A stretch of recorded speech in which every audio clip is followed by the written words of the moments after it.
चाहिँ फुलकोपीको सब्जी बनाउँछु।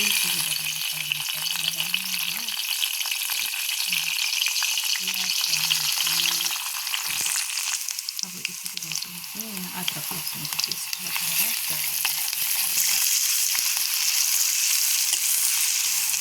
यति भएपछि चाहिँ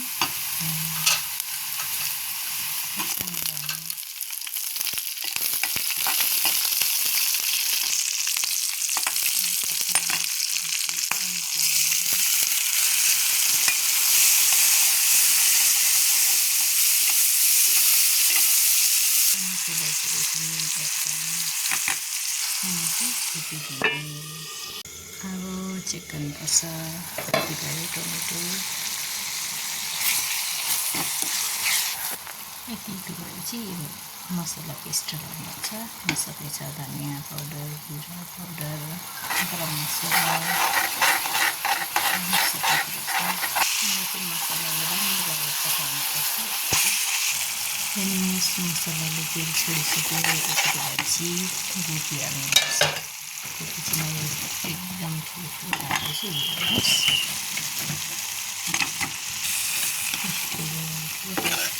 मजाले चलाउनुहोस्।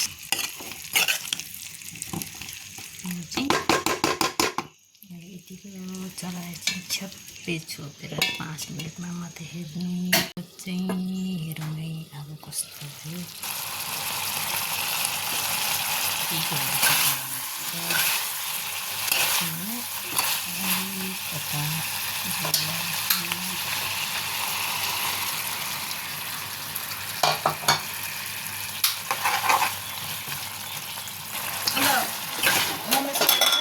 सोधेकै छुइनँ हिजोस्ति एकखेप मात्रै भने कि किन बखुलाइदिनु भनेको मेरो काम छ नि त केटा मान्छेको भने नि त।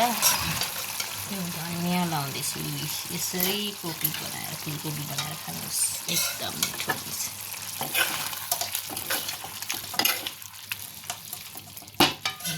यो चाहिँ एकदम तयार भएको त्यो यसले पनि भनेन कोटको मान्छेले नि किन।